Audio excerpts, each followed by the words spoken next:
자, 오늘은 좀 제목이 재밌지요. 믿음은 기대감 플러스 더하기 기다림이다. 자, 지난주 본문의 일부를 계속해서 다루고 있습니다. 좀 더 깊이 봐야 할 필요를 느껴서 제가 15장 후반부를 좀 이렇게 초점을 맞춰서 좀 더 은혜를 나누려고 해요. 오늘은요, 믿음의 본질에 대해서 한 걸음 더 들어가려고 합니다. 여러분들 깊이 또 경청하시고 하나님이 내게 행하실 것들을 기대하시고 또 반응하시기 바랍니다. 여러분, 우리가 하나님을 믿는다는 게 뭘까요? 그것은 하나님을 내가 신뢰한다라는 말이겠죠. 자, 그러면 내가 하나님을 신뢰한다라는 것은 또 무슨 뜻입니까? 물론 여러 가지로 정의할 수 있겠지만 저는 그렇게 얘기하고 싶어요. 하나님을 신뢰한다라는 것은 하나님께 기대감을 가지고 있다. 기대감을 가지고 있다. 왜냐하면 신뢰하지 못하면요, 기대감을 갖지를 않아요. 그래서 내가 신뢰한다라는 것은 그 대상에게 뭔가 기대하는 것이 있는 것이죠.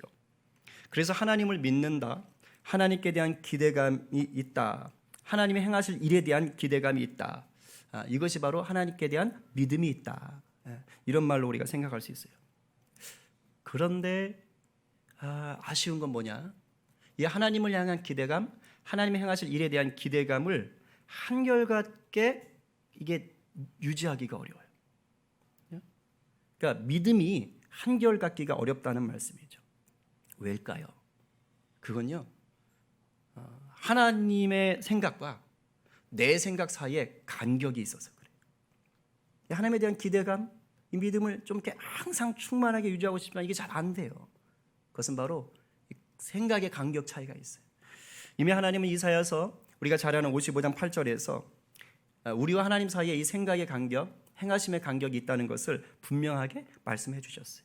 한번 보시겠어요? 같이 한번 읽어봅시다. 자, 시작. 이는 내 생각이 너희의 생각과 다르며 내 길은 너희의 길과 다름이니라. 여호와의 말씀이니라. 하나님 직접 말씀하시는 거예요. 내 생각과 네 생각 다르다. 여기 길은 하나님이 행하신 뜻 이런 거겠죠. 그러니까 다르다라는 거예요. 자, 여기서 하나님의 생각이 다르고 하나님의 길이 다르다는 것은 우리보다 못하다는 것이에요, 우리보다 좋다는 것이에요? 당연히 우리보다 좋다. 하나님의 생각은 우리보다 항상 좋으시고 항상 옳으시고 항상 확실하십니다. 아멘이십니까? 아멘이지요. 분명히 아멘이라고 하셨어요. 이런 뜻인 걸 다 알고 있어요. 근데 우리가 아멘이라고 이렇게 선포하시면서도 불구하고 정작 우리 삶 속에 이 하나님 생각과 내 생각의 간격이 확 와닿을 때는요, 힘들어해요. 그래서 믿음이 흔들릴 때가 참 많은 거예요. 그렇다면 여기서 말하는 이 생각의 간격이 뭘까? 보면 두 가지예요. 하나는 시간 차이가 생기고 또 일의 방식 차이가 생겨요. 하나님과 내 사이에 시간 차가 생기고요, 하나님이 하시는 일과 내가 하는 일의 방식이 서로 차이가 다릅니다. 그러니까 부딪히는 거예요. 먼저는 내가 원하는 시간과 하나님이 원하시는 하나님이 행하시는 시간이 다를 때가 정말 많습니다. 정말 많아요. 아마 많이 경험하셨을 거예요. 우리 교회적으로 하나만 제가 말씀드릴까요? 준공. 정말 제가 여기서 내가 원하는 시간과 우리 교회가 원하는 시간과 하나님의 시간이 얼마나 다른지를 지금까지 경험하고 있어요. 우리가 준공을 본격적으로 시작한 게 작년 4월부터입니다. 그때 그렇게 생각하고 기도했어요. 하나님, 뭐 늦어도 추석엔 되겠지요. 뭐 좀 더 미뤄지면 11월 우리 설립기념일에는 그래도 또 이렇게 준공 예배 드릴 수 있겠죠. 그런 마음을 가지고 막 임재기도에 나오셨던 분 다 알 거예요. 계속 제가 그런 식으로 기도했어요. 근데 될 듯 하는데 안 나요. 계속해서 뭐 이거 하나 하고 나면은 이거 또 해야 된다. 이거 마치고 나면 또 이거 또 해야 된다. 막 일이 계속 터지는 거죠. 그렇게 해를 넘겨버렸네요. 좀 지쳤죠. 그래도 이제 기대감을 포기하지 말자. 그러면서 부활절 전에 나겠지. 다시 부활을 꿈꾸자. 이러고 또 기도하면서 열심히 준비했습니다. 근데 부활절이 지나도 준공이 안 나요. 그래서 또 기도했죠. 우리 성림교회가 성령님이 임하시는 교회니까 성령 강림절엔 나겠지. 그런 마음을 가지고 또 하나님 앞에 열심히 구했어요. 특검 요구사항도 뭐 이렇게 나름대로 잘 저희가 또 수정했습니다. 근데 성령 강림절이 지난주에 지났는데 안 났어요. 왜냐? 이걸 오셔서 검사해 주시는 건축사님이 지방으로 출장을 가셨대요. 그러니까 못 오신 거예요. 오셔야 되는데. 그래서 그럼 이제 갔다 오셨으면 지난주에는 되겠지. 그래도 안 됐어요. 건축사무소 연락을 해보니까 최종적인 서류는 시청에 이미 들어갔대요. 이제 더 이상 할 거 없대요. 자기들도 다 들어간 거예요. 시청에서 오케이만 딱 사인해주면 중국 나는 거래요. 자, 그러면 이변이 없는 한 이번 주에는 중공이 나야 되는 거죠. 나야 되는 거예요. 왜냐면 기한이 있거든요. 공무원들 처리 기한이 있어요. 7일인가 열흘인가 그래요. 지난주 들어갔다니까 나야 되는 거예요. 그것도 내려놨어요. 저는 지금 일단 하나님이 내주셔야 나는 거예요. 제가 이 중국을 보면서 야, 정말 하나님의 시간과 이 내가 원하는 시간이 얼마나 다른지를 아주 뼈저리게 지금 체험하고 느끼고 있어요. 여러분들도 이런 일 많지요? 시간 차이가 있다. 또 하나는 뭐냐? 나는 좀 이렇게 하나님이 행해 주셨으면 좋겠어요. 내가 원하는 일의 방식이 있습니다. 근데 하나님이 일을 행하시는 방식은 사뭇 달라요. 그럴 때가 참 많습니다. 제가 어제 우리 윤경 자매한테 물어봤어요. 요즘 윤경이 그 할머니께서 나오시잖아요. 이제 오늘 못 오셨는데, 윤경아, 너는 너희 할머니가 그렇게 스스로 자원해서 이렇게 교회 나오실 거라는 생각을 해본 적 있냐? 윤경이 대답이 뭔지 아세요? Never. 아니요, 전혀요. 딱 잡아서 단호하게 칼같이 아니요, 전혀요. 그래서 어느 정도로 안 믿었냐면 할머니가 이제 교회 가련다 이렇게 얘기를 하셨대요. 근데 그때도 안 믿었대요. 할머니가 우리 교회 와서야 그때서야 그 말이 진짜구나 라고 그제서야 믿었답니다. 모르긴 몰라도 아마 윤경이 어머님 되시는 정고사님도 비슷한 생각을 하지 않으셨을까. 저는 지금 윤경이가 믿음이 있다 없다 얘기하는 것이 절대 아니에요. 제가 말하는 건 하나님께서 일하는 방식이요, 우리는 정확히 알 수 없고 이해할 수 없을 때가 너무 많은 거예요. 저는 알아요. 우리 윤경자매가 정말 오래전부터 가족 구원을 위해서 이미 기도하고 있어요.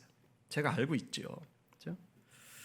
그러나 윤경이는 하나님이 이런 식으로 일하실 줄은 미처 몰랐던 겁니다. 이건 물어본 건 아닌데 어쩌면 아마 윤경이 딴에는 아빠가 먼저 교회를 나와야 그래야 이제 아들이 나가니까 이게 이제 그 아들의 어머니인, 그죠? 아빠의 어머니인 그 할머니도 겨우 따라오시지 않을까? 아마 이런 생각을 하진 않았을까? 이렇게도 생각이 돼요. 근데 하나님은요, 우리 정권사님과 우리 윤경이의 기도를 들으시면서 나름 하나님만의 계획이 있으셨던 거예요. 그게 뭐예요? 며느리와 손녀딸의 기도 가운데, 물론 최근엔 저도 좀 중보를 했지만 그 기도 가운데 하나님이 직접 그 윤경이 할머니 마음 가운데 말씀하시는 거죠. 그래서 제가 이제 요즘 계속 이렇게 주일에 나눔을 갖고 하거든요. 근데 그 마음이 들었대요. 자기가 17살까지는 교회를 다니셨는데 뭐 세상 일 바쁘고 뭐 바쁘고 못 나오시다가 얼마 전에 마음이 들었대요. 내가 이러면 안 되겠다. 다시 믿음을 가져야겠다. 교회 나가야겠다. 이렇게 죽으면 안 되겠다. 이 마음이 들어서 그래서 그 같이 이제 어울리시는 그 우리 김수미 성도님하고 얘기해가지고 마치 그분도 나가신다. 같이 가자. 그래가지고 나오셨다네요. 그러니까 하나님 직접적으로 그 속에다가 말씀을 넣어 주신 것이죠. 직접 그 몸을 움직이게 하신 것이죠. 전혀 다른 거예요. 가족 구원에 대한 약속, 가족 구원에 대한 소망은 받았지만 이런 식으로 진행될 거라는 것은 몰랐던 것이죠. 여러분, 이렇듯 하나님 우리 생각과는 다른 방식으로 일하실 때가 정말 많습니다. 근데 문제는 뭔지 아세요? 정말 적지 않은 경우에 제가 보니까 하나님이 일하시는 방식을 이해하지 못해요. 그래서 의심해서 분명히 하나님께서 약속해 주신 열매, 복 주시고자 하신 열매가 익어가고 있는 거예요. 맺히고 있는데도 불구하고 내가 하나님 일하시는 방식을 모르니까, 이해하지 못하니까 오히려 불안해하고 흔들리는 거예요. 왜냐하면 당장 눈앞에 보이는 것은 아닌 것 같은 거예요. 오히려 실패하고 있는 것처럼 보이는 것이죠. 그럴 때가 정말 많다라는 것입니다. 혹시 하나님의 일하심의 방식을 이해하지 못해서 믿음이 흔들리는 분이 이 자리에 계시다면 오늘 다시금 깨닫게 하셔서 온전한 믿음 위에 세워주시기를 간절히 축복합니다. 그렇다면 우리가 하나님을 온전히 신뢰하는 믿음으로 나아가려면 어떻게 해야 될까요? 하나님을 향한 이 기대감이 식지 않고 변질되지 않고 계속해서 그 기대감이 더 성장하려면 어떻게 해야 될까요? 그게 바로 오늘 설교 제목의 두 번째예요. 기다려야 된다는 거예요. 기다려야 된다. 그래서 저는 이 믿음을 기대감 더하기 기다림이다라고 정의하고 싶어요. 외우기 쉽잖아요. 믿음 이퀄 기대감 플러스 기다림. 여러분, 기대감이 큰데 기다릴 줄 모르면 어떤 현상이 발생하는 줄 아세요? 이건 뭐 신앙이 아니어도 그래요. 이 기대감은 큰데 기다릴 줄 모르면 일단 조급해집니다. 내가 이게 돼야 되는데, 이거 하고 싶은데, 근데 내가 원하는 대로 뭐가 팍팍 안 돌아가잖아요. 그러면 마음이 급해져요. 마음이 급해진다는 건 뭐 하고 있다는 거죠? 걱정한다는 거예요. 염려한다는 것입니다. 그럼 그 다음 어떻게 되는 줄 아세요? 신앙에 있어서는 이렇게 됩니다. 내가 조급하고 염려하기 시작하면 하나님을, 사람을, 어떤 상황을 조종하려고 그래요. 조종의 욕구가 들어오는 겁니다. 자꾸 막 이렇게 해야 되고 저렇게 해야 되고, 안 하면 막 다그치고 막 이런 게 나오는 겁니다. 나중에 하나님한테 막 떼쓰는 거예요. 물론 떼쓸 수 있죠. 그렇죠? 이제 하나님을 조종하는 거예요. 하나님을 알라딘 램프의 지니로 만들어 버리는 겁니다. 그렇게 했는데도 안 된다? 이제 그러면 낙심하는 거예요. 그리고 이제 다 때려쳐 포기하는 겁니다.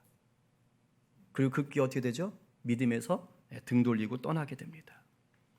이게 하나님을 향해서만 나타나는 게 아니에요. 제가 그랬잖아요. 일상생활에서도 내 기대감이 큰데 기다릴 줄 모르면요, 사람들을 향해서, 어떤 비전을 향해서, 내가 하고 있는 일에 대해서도 동일한 증상들이 나타나요. 조급해하고 걱정하고 조종하려고 하고, 그러다 낙심하고 포기하고, 이런 일들이 벌어져요. 그래서 갈라지는 거예요.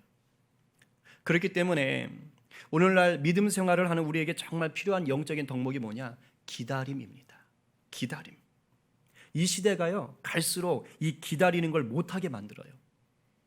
아마 여기 나이 드신 분들 어릴 때하고 지금하고 너무 많이 바뀌었어요. 갈수록 기다리지 못하게 만드는 것 중에 하나가 대표적인 스마트폰입니다. 요즘 그 통신 체계가 바뀌었죠? 5G? 저는 그게 뭔지 잘 몰라요. 아마 우리 추집사님은 잘 알 텐데 뭐라고 막 하시는데 난 모르겠어. 근데 그건 분명히 알아. 옛날 거보다 더더더더 빨라졌다. 그거예요. 전송 속도가 엄청 빨라졌다는 거예요. 그래서 더 빠르게 더 많은 것을 옮겨갈 수 있다. 뭘 요구하는 거예요? 고객님, 기다리지 마세요. 기다릴 필요 없어요. 이거 요구한 겁니다. 결국 사람들이 이렇게 빠름의 문명 속에 계속 길들여지고 있어요. 그리고 이렇게 길들여지다 보니까 뭐 할까요? 신앙생활도 기다릴 줄 몰라요.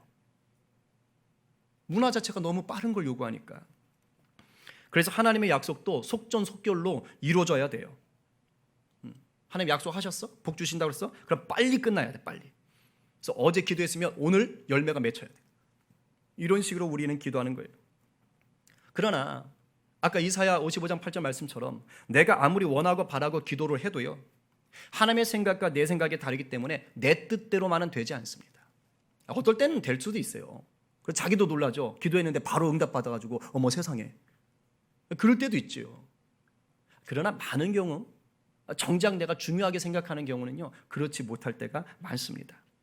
지난주 설교 때 제가 믿음은 하나님이 우리를 찾아오시고 구원하시는 여러 방면의 은혜에 뭐 하는 거랬죠? 설득당하는 거다라고 얘기했습니다. 기억나세요? 설득당하는 것이다. 여러분, 설득당한다라는 게 뭘까요? 그것은요, 내 자아가 완전히 죽는다 이 뜻입니다. 결국 내가 기다리지 못한다라는 뜻은 무슨 뜻이냐면 내 자아가 아직도 죽지 않고 시퍼렇게 살아있다 이 증거입니다. 아직 설득 안 당했다는 얘기예요. 그래서 기다릴 줄 모른다는 것은, 내 자아가 죽지 않았다는 것은 결국 예수를 믿지만 삶이 고단하다라는 말이기도 합니다. 그게 결과가 돼요. 내 자아가 죽어야 하나님을 신뢰하며 기대하며 기다릴 수 있는 믿음에까지 나아갑니다. 오늘 본문은 바로 이 기대감과 기다림이 함께 움직여야 한다는 것을, 바로 그런 믿음의 본질을 배우게 합니다. 아무쪼록 성령께서 여러분을 깨닫게 하시고 또 큰 믿음으로 반응하게 하시기를 간절히 축복합니다.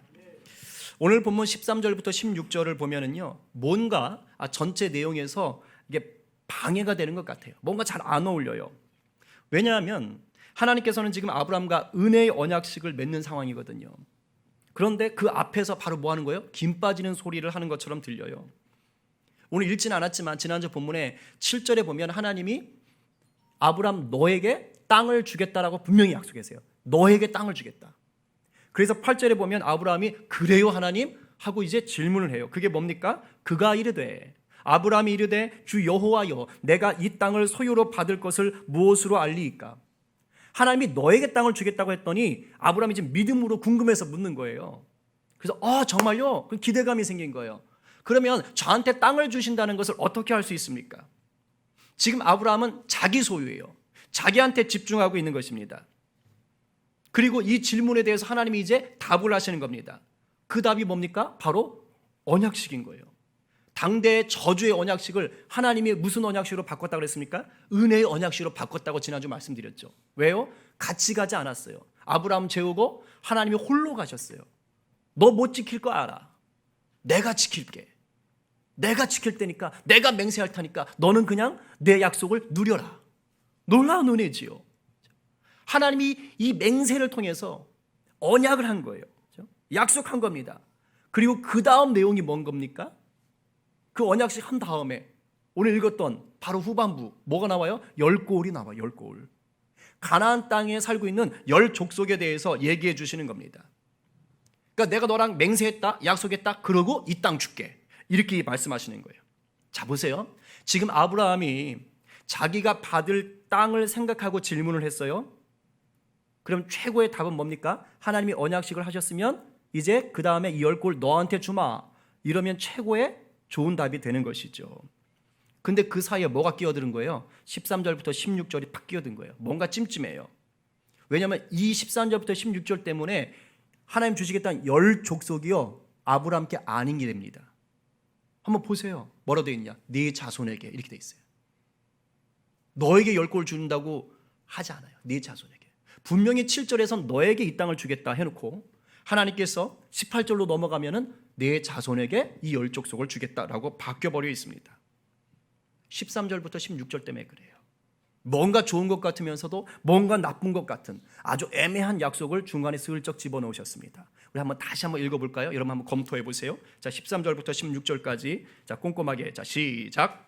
여호와께서 아브라함에게 이르시되 너는 반드시 알라 내 자손이 이방에서 객이 되어 그들을 섬기겠고 그들은 400년 동안 내 자손을 괴롭히리니 그들이 섬기는 나라를 내가 징벌할지면 그 후에 내 자손이 큰 재물을 이끌고 나오리라. 너는 장수하다가 평안히 조상에게로 돌아가 장사될 것이요 내 자손은 4대 만에 이 땅으로 돌아오리니 이는 아모리 족속의 죄악이 아직 가득 차지 아니함이니라 하시더니 아멘. 뭐 대충 읽어도 뭔가 좀 이상하지요? 그죠? 왜 이런 약속을 하셨을까요? 그러니까 4절에 보면 분명히 아브라함이 내 종한테나 상속 주세요 할 때 하나님이 너 아니야. 네 몸에서 태어난 상속자가 있어 라고 분명히 얘기하셨어요. 그리고 5절에 가면 그 자손들이 점점점 늘어가지고 하늘의 별처럼 많아질 거다라고 하나님이 약속을 해주셨어요. 자, 여기까지는 복이었죠. 근데 지금 13절 16절 사이에 나오는 그 자손들의 모습이 어때요? 포로 생활입니다. 여기서 이집트에 지금 잡혀간다는 얘기하고 있는 거예요. 그곳에 가서 객이 되는데 나그네가 되는데 거기서 괴롭힘을 당한다. 이 얘기를 지금 하고 있는 겁니다. 무려 몇 년 동안이요? 4대에 걸쳐서 400년. 정확히는 430이죠. 어림수로 지금 400년 얘기하는 것입니다. 자, 여러분 자손을 많이 준다고 해놨어요. 근데 그 자손이 노예로 산대요. 그것도 400년 동안. 복입니까 저주입니까? 왠지 저주처럼 느껴지는 거예요. 근데 하나님이 복을 주신 거는 맞는 것 같아요. 왜냐하면 그 다음에 분위기가 싹 바뀌어요. 그렇죠? 그 다음에 싹 바뀌어서 이제는 그 하나님의 자손들을 아브라함의 자손들을 괴롭히던 이집트를 혼내겠대요. 벌 주신 다음에 그 다음에 아브라함의 자손이 큰 재물을 이끌고 나온답니다. 여기서 아브라함 자손, 큰 재물을 이끌고 나오는 자손이 누굽니까? 모세잖아요.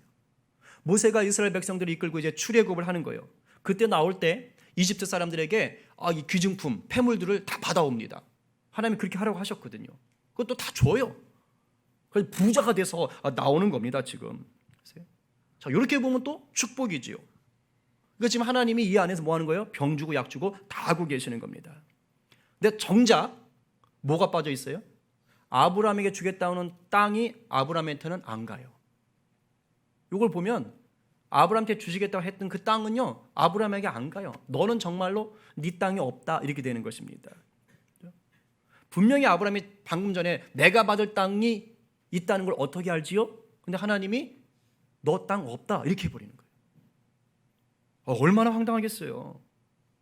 그럼 이건 도대체 아브라함의 땅입니까? 아니면 아브라함의 땅이 아닌 겁니까? 좀 애매한 겁니다. 근데 하나님이 이렇게 하시는 이유가 있는 거예요. 400년 동안 하나님이 자손들을 포로로 삼으시고 나중에 자손들에게 땅을 주시는 이유가 있습니다. 바로 16절에서 얘기하는 거예요. 아모리 족속의 죄악이 아직 가득 차지 아니함이니라. 여기서 아모리 족속은 가나안 땅에 있는 모든 족속들을 대표하는 겁니다. 가나안 땅 족속들이 지금 죄악이 가득 차지 않았다. 그러니까 아브라함의 자손들이 이집트에서 400년을 살아야 되는 이유가 뭐냐? 바로 가나안 땅의 죄악 때문인 거예요. 하나님이 그것을 얘기하고 있는 것입니다. 자, 우리가 뭘 할 수 있어요? 하나님은 지금 아브라함에 대한 계획도 가지고 계시지만 동시에 어떤 계획도 가지고 있어요? 가나안 땅에 살고 있는 사람들에 대한 계획도 함께 가지고 있는 것입니다. 이것 때문에 뭐가 성립이 되냐면 이스라엘 백성들이 가나안 땅을 강제로 침략해서 빼앗은 것이 아니다라는 정당성이 부여돼요. 일본이 우리나라를 강제로 침략한 것이잖아요. 그죠? 근데 지금 이건 아닌 거예요. 하나님께서 강제로 빼앗게 하신 것이 아니라 그들의 죄악 때문에 심판하시는 것인 거예요. 그때까지 기다려줬던 것입니다. 가나안의 죄악을 심판하는 도구로 누굴 쓰신 거예요? 이스라엘 백성들을 들어서 사용하시는 것입니다. 그러니까 우리가 하나님의 생각을 다 알 수 없는 거죠. 아브라함은요, 하나님이 이것을 얘기해 주기 전까지는 알 수가 없었어요. 지금 환상 가운데 12절에 하나님이 재워놓고 그 환상 가운데 이것을 알려줬기 때문에 알 수가 있는 것입니다. 자, 그러면 하나님이 왜 아브라함에게 환상 중에 이 역사적인 비밀을 앞으로 일어날 것을 알려주셨을까요? 왜일까요? 물론 아브라함 때문에 알려주셨죠. 걱정하지 말라고. 그러나 더 중요한 건 뭘까요? 기록됐잖아요. 오늘을 사는 우리에게 알려주시는 거예요. 왜? 하나님이 항상 아브라함처럼 우리에게 알려주시는 게 아니거든요.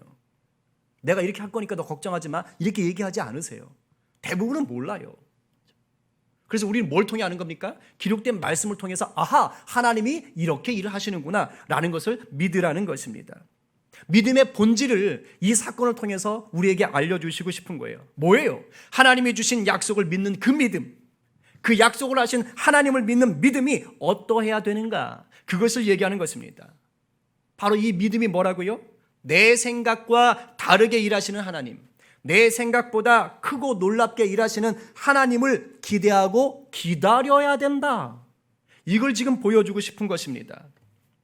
오늘 본문이 얘기하는 것은요, 내 눈으로 당장 하나님의 약속이 보이지 않아도 조급해하지 말아라. 내 때가 아닌 하나님의 때에 이루어질 것을 믿어라. 낙심하거나 불평하거나 분노하거나 포기할 이유가 너에게 없다. 그거 지금 알려주시는 거예요. 이것을 장담해 주시는 게 바로 15절 아브라함의 결말을 알려주시는 것입니다. 뭐라고 얘기했어요? 너는 장수하다가 오래오래 살다가 평안히 조상에게로 돌아가 장사될 것이요. 무슨 말입니까? 너 걱정 하나도 할 거 없어. 너는 그냥 잘 살다가 죽어. 걱정하지 마. 그럼 된 거 아니에요? 약속받을 그 땅이 아브라함 생전에는 아브라함 것이 되지 못하겠지만 아무 염려할 필요 없어. 여기서 중요한 영적인 원리가 나와요. 왜냐하면 아브라함아, 너에게 주기로 했던 그 약속의 땅, 너에게 주기로 했던 그 후손의 복, 너에게 주기로 했던 모든 민족을 다스리는 이 통치의 복은 너에게만 준 게 아니야. 이걸 알려주는 거예요. 너에게 준 복은 너로부터 시작되는 복이다. 아주 중요한 거예요. 하나님은 지금 아브라함에게 복을 주실 때 아브라함이 싹을 틔우는 자로 주신 거예요. 복의 싹을 틔우는 자가 되게 하신 것입니다. 이제 아브라함 뭐 하는 거예요? 그 복을 가지고 뿌리를 내리고 줄기를 올리는 정도에서 그 인생에 마감하는 것입니다. 그게 아브라함의 몫이에요. 나머지 그 뿌리가 더 깊어지고 줄기가 더 올라가고 가지가 나가고 거기서 열매가 맺는 것은 누가 할 일입니까? 바로 이삭과 야곱과 12 아들들을 통해서 행하실 일들이고 그들에게 맡겨준 몫인 겁니다. 놀라운 영적 원리가 있어요. 여러분, 하나님의 약속은 반드시 이루어집니다. 아멘이십니까? 아멘입니다. 어떤 약속은요, 내가 사는 날 동안 완벽하게 이루어질 수 있어요. 직장 문제, 결혼 문제, 어떤 비전 문제, 이런 것들일 수 있어요. 아마 여러분들이 이미 기도 응답을 받은 약속들, 그게 바로 여러분이 사는 날 동안 응답받은 약속이에요. 하지만 어떤 약속은 내가 사는 날 동안 성취되지 않을 수도 있습니다. 즉, 우리도 아브라함처럼 약속이 성취되는 과정 중에 일부로 남을 수 있단 말입니다. 어떨 때는 하나님이 어떤 약속을 하시는데 그게 나로부터 시작되는 복일 수 있어요. 어떨 때는 하나님이 주신 복의 중간에 있을 수가 있어요. 내 부모로부터 시작된 복이 지금 나를 통해서 흘러가는 거죠. 내 자녀에게. 어떨 때는 위로부터 흘러오던 복이 나에게서 열매 맺을 수가 있어요. 뭐 3대 4대 걸쳐서 하나님의 약속이 올 수 있잖아요. 근데 내 대해서 그것이 꽃 피울 수 있고 열매 맺을 수가 있다는 것입니다. 중요한 건 피조물인 우리가 이것을 잘 모를 때가 있어요. 왜? 하나님 분명히 계시해 주지 않으면 모르거든요. 그래서 하나님이 오늘 본문을 통해서 우리에게 뭘 요구하십니까? 믿음을 요구하시는 거예요. 우리에게 믿음이 필요하다는 것이에요. 이 믿음이 바로 기대감을 가지고 기다릴 수 있는 것이다 라는 것입니다. 그럴 때 믿음이 완성되는 거예요. 복이 완성되는 것입니다. 그리고 이 믿음이 있으셔야 삶의 폭풍이 다가와도 자유하실 수 있고 평안을 누릴 수가 있습니다. 여러분 혹시 언더우드 선교사님을 아세요? 1885년에 이 땅 조선에 들어오셨지요. 아펜젤러 목사님하고 선교사님과 같이 오셨지요. 그죠? 그러니까 우리나라 1세대 선교사님입니다. 네, 그분이 우리나라에 오셔서 선교 초창기에 쓰신 기도문이 지금 전해지고 있어요. 이 기도문을 보면 기대감과 기다림을 지닌 믿음이 어떤 것인지를 잘 보여주고 있어요. 우리 한번 같이 보도록 하겠습니다. 제가 한번 읽어보겠습니다. 주여, 지금은 아무것도 보이지 않습니다. 주님, 메마르고 가난한 땅, 나무 한 그루 시원하게 자라 오르지 못하고 있는 땅에 저희들을 옮겨와 심으셨습니다. 어떻게 그 넓고 넓은 태평양을 건너왔는지 기적입니다.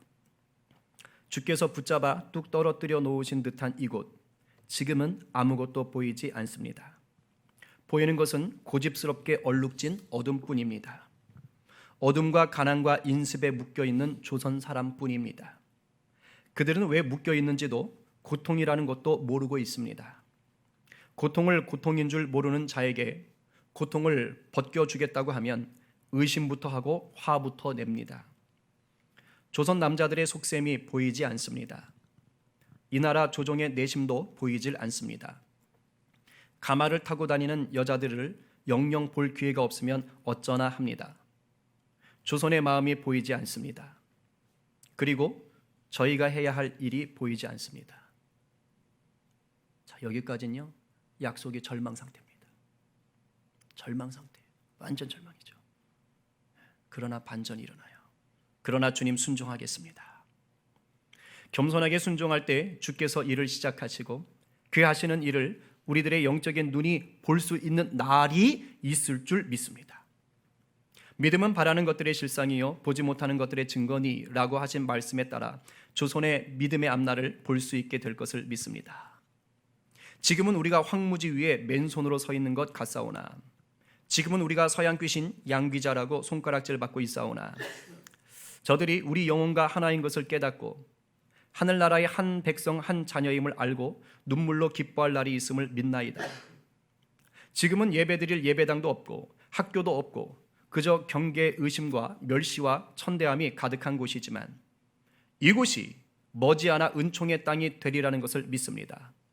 주여, 오직 제 믿음을 붙잡아 주소서. 여러분, 지금 언더우드 선교사님 보고 있는 이 조선 땅의 현실은요, 암흑이에요. 아무런 희망도 보이지 않는 선교지입니다. 그러나 포기하지 않는 거예요. 하나님께서 일하실 것에 대한 기대감이요, 여전히 살아있어요. 동시에 뭐가 있습니까? 하나님이 주신 약속이 현실이 될 그날을 위해서 순종하겠다. 그리고 기다리겠다. 그것을 다짐하면서 무엇을 구합니까? 믿음을 구하고 있어요. 자기도 연약한 인간인 걸 아는 거예요. 하나님, 기대감 꺾지 않을 테니 기다릴 수 있는 믿음을 주시옵소서. 여러분, 언더우드 선교사님 같은 분들의 바로 그 기다림 속에서 그분들이 죽기를 각오하고 뿌린 선교의 씨앗, 복음의 씨앗이 어떻게 된 거예요? 오늘 우리를 이 자리에 앉아있게 하는 거예요. 우리가 그냥 이 자리에 있는 게 아니에요. 그분의 그 기다림, 그들의 기다림이 오늘 우리가 열매로 살아가는 겁니다. 그런데 그거 아십니까? 언더우드 선교사님 이전에 아주 오래전부터 우리를 기다려주시는 분이 있는 거예요. 창세전에 우리를 구원하시려고 선택하시고 예정하신 하나님이요, 우리가 예수님을 만날 때까지 기다려주셨어요. 그런데 더 놀라운 건 뭔지 아십니까? 구원을 받았는데도 불구하고 아직도 내 자아가 시퍼렇게 살아서 주인 노릇하는 것을 기다리고 계세요. 내 자아가 여전히 살아있는데도 불구하고 그것을 기다려주고 계세요. 우리를 위해서 자기 아들을 죽이신 것도 감당할 수 없는 은혜이것만, 그것도 모자라 지금은 우리 성령님으로 함께 하시면서 나를 도우시고 보호하시고 기다려주시는 거예요. 나는 도저히 깨달을 수 없는 이 극진한 사랑으로 이제나 저제나 기다려주시는 겁니다. 그래서 우리가 이 기다림의 믿음이 필요한 거예요. 혹시 지금 우리들 가운데 하나님이 주시겠다는 약속, 하나님이 내게 주실 그 복이 자꾸 더디 이루어지는 것 같은 분 계세요? 오히려 하나님의 약속이 깨지고 내가 하나님한테 버림받은 것 같은 생각하는 분이 계십니까? 부탁드립니다. 생각을 바꾸십시오. 오히려 복된 약속이 성취되는 과정일 수 있어요. 내가 지금 겪고 있는 이 더딤과 실패와 고난은 일종의 믿음의 성장통입니다. 성장통. 이런 걸 통해서 나도 모르는 사이에 믿음이 자라게 되는 겁니다. 그리고 나만 자라는 게 아니에요. 아까 아모리 족속 얘기 기억나시죠? 하나님이 나를 힘들게 하시고 어려움 겪게 하시고 믿음의 연단을 주실 때는 나만 다루시는 게 아니에요. 반드시 아셔야 돼요. 동시에 나와 관계된 자들, 그 약속과 관계된 사람들, 어떠한 상황들도 함께 다루시는 겁니다. 그래서 꺾으실 건 꺾고 같이 자라게 하실 것은 같이 자라게 하시는 것입니다. 이것을 로마서 8장 28절에서 뭐라고 얘기합니까? 우리 믿음으로 받아서 읽어봅시다. 시작. 우리가 알거니와 하나님을 사랑하는 자 곧 그의 뜻대로 부르심을 입은 자들에게는 모든 것이 합력하여 선을 이루느니라. 아멘. 아멘. 아멘. 이겁니다. 여러분, 지금 내 삶은 성령님께서 합력하여 선을 이루시는 과정이에요. 그러니 하나님을 믿고 계신다면 기대감을 가지고 좀 더 기다립시다. 기다릴 줄 알아야 기대감이 꺾이지 않아요. 기다릴 줄 아는 사람이 끝까지 기도합니다. 그리고 기다릴 줄 아는 사람이 살면서 기적을 맛봅니다. 오늘 이 자리에 모인 우리 모두에게 이 믿음이 더욱 넘쳐나기를 정말 간절히 기도해요. 제가 어젯밤부터 오늘 아침에 들지는 기도하면서 주님, 제가 여러분들의 상황들을 알잖아요. 정말 이 말씀이 살아 역사되기를 얼마나 기도하는지 몰라요. 하나님을 향한 기대감과 하나님의 때를 신뢰하는 기다림이 날마다 성장하게 되기를 간절히 소망합니다. 그래서 우리에게 약속된 복의 분량을 온전히 누리고 나누는 복의 사람, 은혜의 사람 되시기를 간절히 축원합니다.